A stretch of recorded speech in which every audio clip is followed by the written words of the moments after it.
Hi everybody, welcome to Marvin Gardens June 2020, and this is a very special time because at this very moment 5:49 p.m.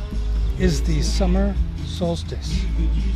So welcome to summer everybody, and you can actually, if you listen carefully, you'll hear it happen. See what I mean? All right. So we've got lots of things going in the garden, not the least of which is Cassie, of course. We got a fire pit going. We're going to grill some burgers out here. I need to attend to this. Hold on. That's better. And let's start with the herb bed like we did last time. Coco is still surrounded by garlic chives or Asian leeks, which are doing just fine. Next to that we've got rosemary, which is doing okay, and I've got two other rosemary plants that are doing fine too. This, I believe, is a smooth leaf parsley that came up from last year's planting, so that's kind of nice. And we got German winter thyme, get it? Winter thyme? Doing pretty well, as well as common sage here. And our curled leaf dark green parsley is just going like crazy. The chives have finished blooming, as you might be able to see by this expired bloom, but otherwise are doing fine. And our store-bought purple basil is doing fine, but so are the Asian basil that I planted around the perimeter. And I might let them take over once they get good sized. June is when the garden just looks magnificent. It's not in the peak of production, but everything looks great, and there's such a promise of harvest to come. Now here, if I can point this down, this is our second planting of radishes, which I need to come in and thin. They are French breakfast, and we've already eaten a slew of them. Right behind that, we got a couple of rows of carrots. I think it's all the same variety, maybe Bolero, but I can't remember, of course, as usual. Then a fine stand of cabbage going here, and this is a different variety than what I've grown in the past. I just wanted to try something different. And look at these broccoli heads. Now, I've harvested a few of them already. These guys are easily ready to harvest. I'm just letting them sit a little while longer because we're going to get overwhelmed with the broccoli. This is a double row of Skywalker cabbage, not cabbage, cauliflower, which hasn't started to head yet, really, that I can tell. We got a stray cabbage plant down there, just because I had a vacancy and I had an extra cabbage plant. These are snow crown cauliflower, which I don't remember having a problem with at all last year, but this year, if I can open this up, this one's not so bad actually. This year I've had them, I don't know, if you look really closely you might be able to see sort of a pinky purpley coloration right down in here. Otherwise this one looks pretty good, but they've had that coloration, and then they've also tended to, sprout,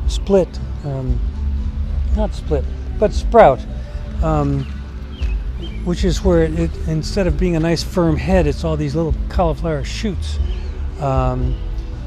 Fortunately, they still cook and taste fine, but I don't know why they did that this year. Now this is a double row of Brussels sprouts, and can Can you see in there some Brussels sprouts forming on the bottom? They're looking pretty healthy. Didn't grow any kale this year because we really grow more than we know what to do with, and they also seem to attract whiteflies, so I'm trying to avoid that this year. This is a double row of okra. They are doing fine. I have not seen any blooms or okra pods, but they look healthy, and so that's the main thing.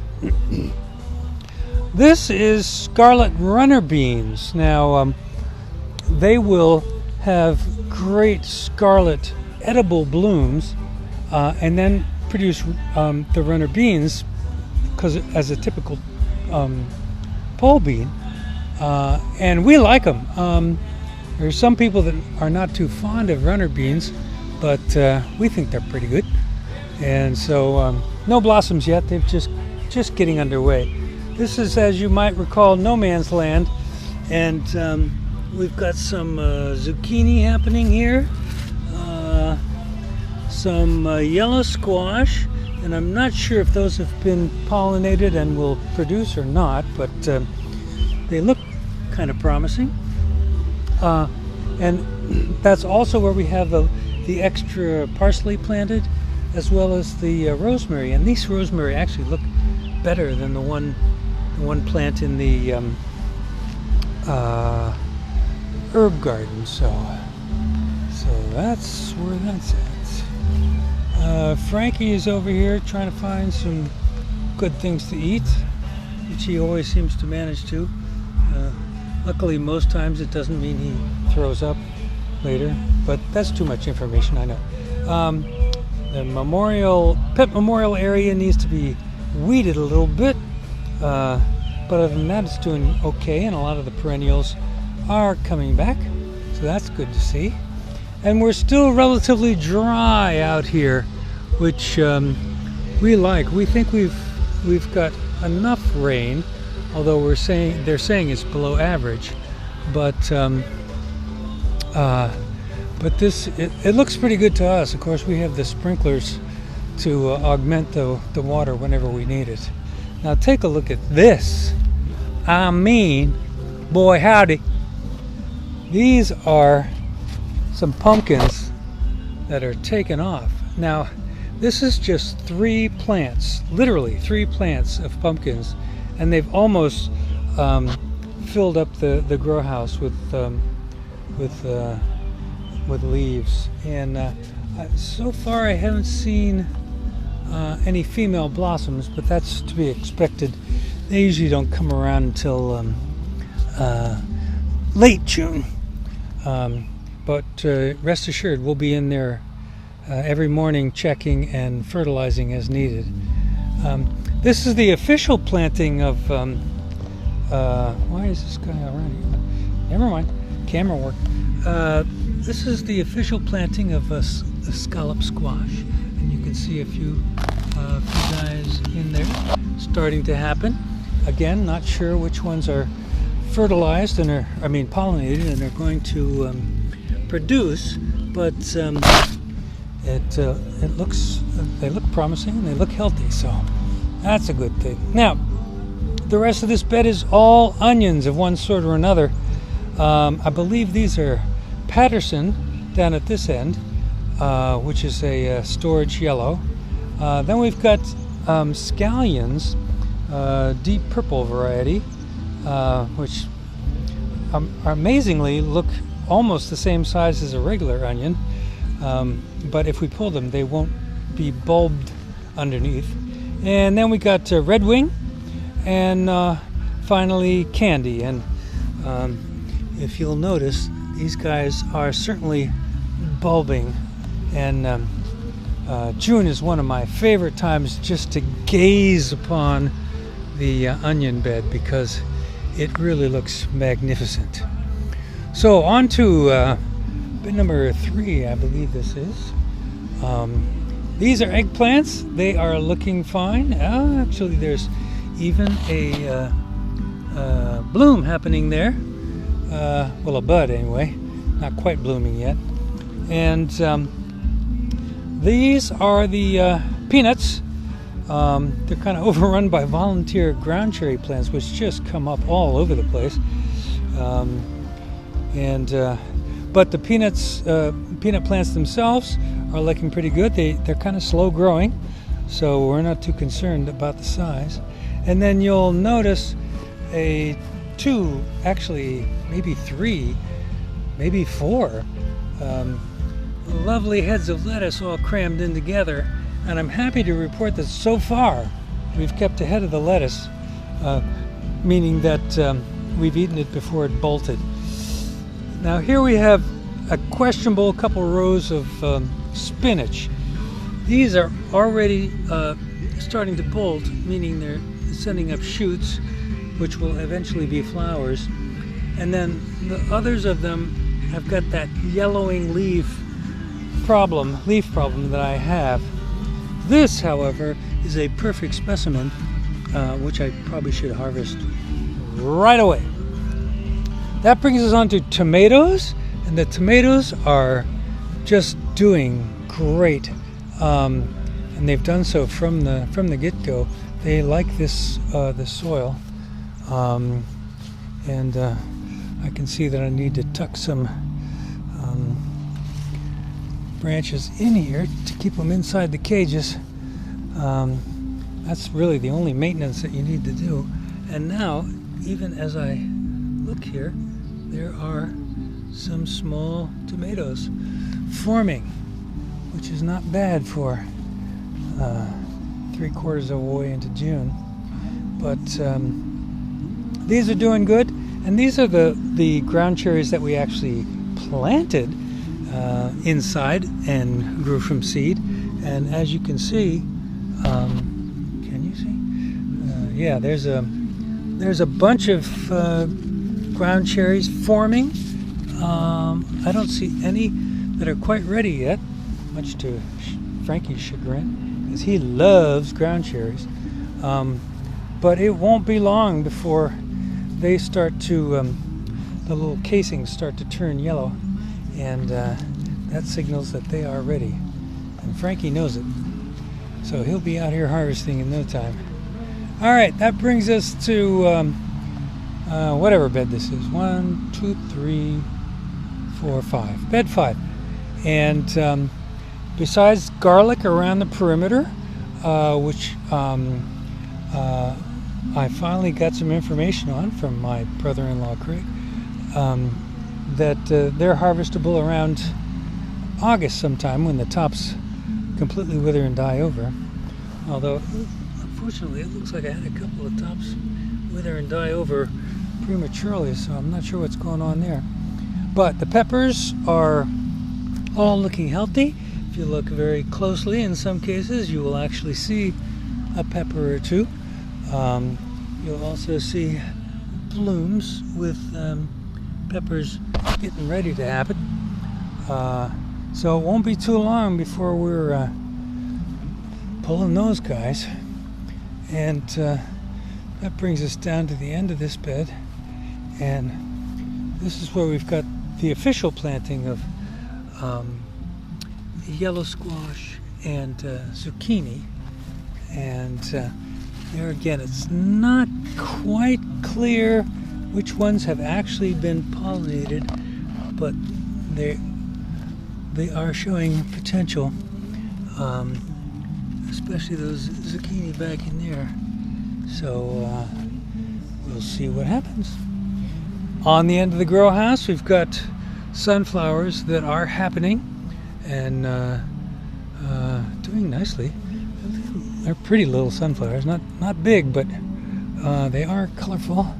I think this was a mix that I purchased, but sunflowers in general seem to do well on the end of the grow house here, so I repeated it from last year. Self-made marsh or wetlands. The pond irises have come up and bloomed already. I've got lots of cattail plants coming up. I'm not sure what the dynamic is with those guys when they actually produce the cattail part, but we're kind of looking forward to that. hopefully. Oh, and bought a new sundial for the garden, which of course isn't doing much now because we're in the shade. But and I also haven't figured out where to plant it, or put it, or mount it, as the case may be. So let's take a quick walk out to the asparagus garden. Now, remember how big the pumpkins looked in the grow house. This is how they look out here, and this is my quote-unquote control group, just to see the difference between growing them in a grow house and growing them out in the open field. And so far, they really like being in the grow house. So that's encouraging, at least. Now, this is the asparagus bed.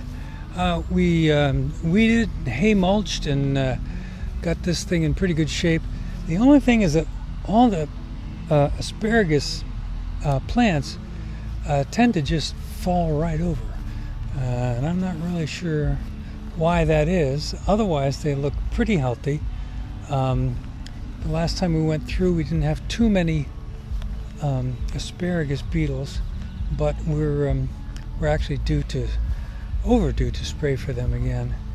And then this is just a leftover zucchini plant that we stuck out here because we had the room, basically.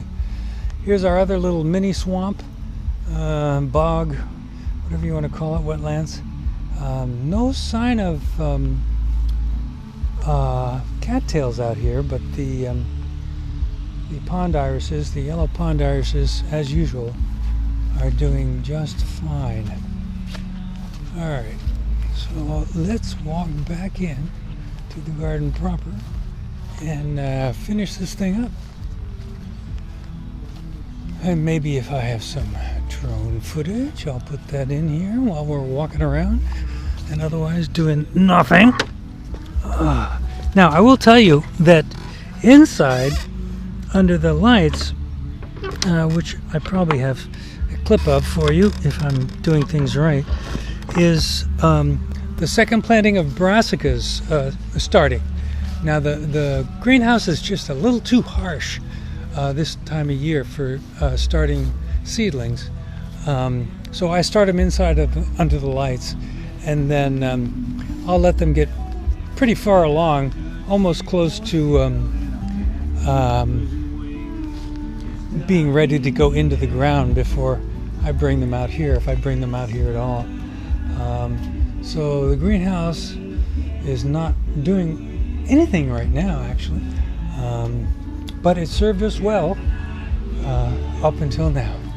Let's see, I guess I'll show you a couple other quick things here in the garden. First of all, we finally got our hanging planters planted, mostly with petunias and petunia type flowers. We had one pot casualty. This guy just fell down, so I gotta give him another hanger and hang him back up again. And in here we have yellow pond irises. Oops, I'm not pointed very well. Yellow pond irises and blue pond irises that are coming along. It's very hard to get them to germinate. And then behind is the one oak tree that I got to get going. These are all volunteer marigolds around the bush that Vanina planted out here, doing fine. And then we got a big pot full of pansies, our Christmas poinsettia, impatiens, and maybe vincas as well. I'm not sure, which are doing nice. Now I'm going to try to sneak through this gate without letting dachshunds come in. No, you stay. I'll be back. You stay. And they are sneaky and fast, I'll tell you that. No, you stay. I'll be right back, guys. We're going to have a party in the garden. So yeah, we're going to do the fire pit thing tonight and grill some burgers and maybe some dogs and stuff like that. It's hot dogs, not real dogs. Now, as is typical with the fruit trees, have I got that one in? Yeah. I count 1, 2, maybe 3, 4, 5. Okay, well, let's call it a half dozen peaches that at least have not aborted yet. And that's about the same with the nectarines. You know, we have a few here that are hanging on, but I saw a squirrel munching on one earlier today. I'm not sure what to do about those guys. We put this whirligig, you recognize that guy, out here, you know, hoping that maybe that motion would deter them a little bit, but so far I don't think so. These are clematis or clematis that Vanina planted last year, and they are happily climbing this trellis structure. And you know, these window boxes are not window boxes, flower boxes are from the front deck, which we're having rebuilt sometime this coming year. So we took these out here, and Vanina wanted to attach them to the post and rail fence. And we've got nasturtiums and vincas planted in there, and we're waiting anxiously for the nasturtiums to bloom. And then our old friend, the pear tree. These are probably the same pears that I showed you last time. At least they're still there, so that's not too bad. But that's about all we're going to get. I would say if we're lucky, we might get a half dozen pears. Now, there's something that's new. It probably looks familiar because it's similar to the one we used to have, but this one, instead of being 12 foot around and 3 feet high, is 15 feet around and 48 inches high, or 4 feet high. So, now, the music might be overdoing me, or the music might be overdone. Anyway, I'm speaking directly into the microphone just to show you the asparagus off the back deck, and one volunteer sunflower that came up as well. Now, what else? We got our impatiens in finally underneath the wishing well, which is actually the propane tank. And I've counted in our little tub here. I've counted. Oops, the camera work is no good these days. I've counted 6 green frogs in here. Right now I only see 2, but it's getting late in the evening and they're probably getting ready to hang it up for today. But never seen that many frogs in this little tub before. Meanwhile, the pond is finally cleared up, although typically at this time of day, the koi have been kicking things up so much that it's a little cloudy, but by the morning again it'll be crystal clear. And we've got the koi feeder out and running, and we've got that little floater. I don't know if you can see it. There's an expired bloom on the upper right and a new bud coming in on the lower left there. And these wintered over from last year, a corkscrew plant and another kind of lily, I think.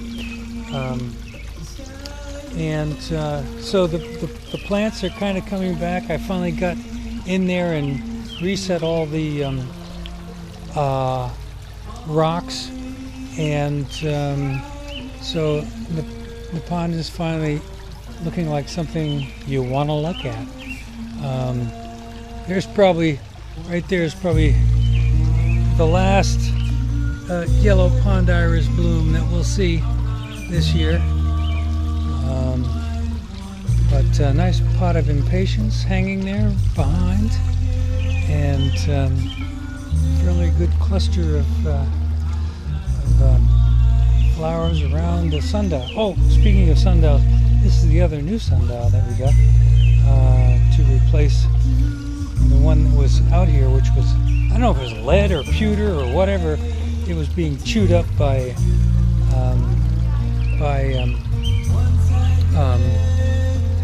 rodents. This one's a nice crescent moon and stars. Funny thing is that we don't get much sunshine at this spot. It's mostly in the shade of the trees, so but we don't care, right? Every once in a while it tells the time. I'm coming in, I'm coming in. Don't try to get out. I'm coming in. Alright, so that's pretty much gonna do it.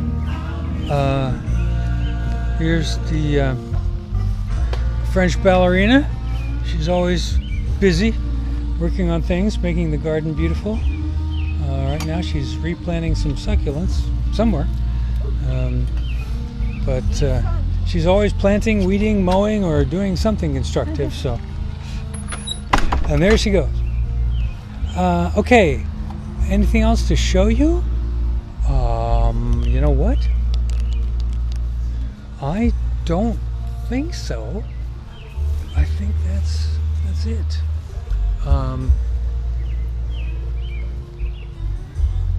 It's a lovely night. It's a little cloudy. Like I say, we're just a half an hour or less into real official summer. And so that's it. I hope your guys' summer is starting off well, and that you're keeping safe and healthy, and that you're able to get out and enjoy this summer. We are around here, and like I said, we're going to do a fire pit and some grilling, maybe over the open fire of the fire pit. But that's going to do it from here. This is Marvin Gardens, June 2020, and we'll see you next month in July. And you know what that is. If you've watched my videos before, once we hit July, it's the high holy days of gardening.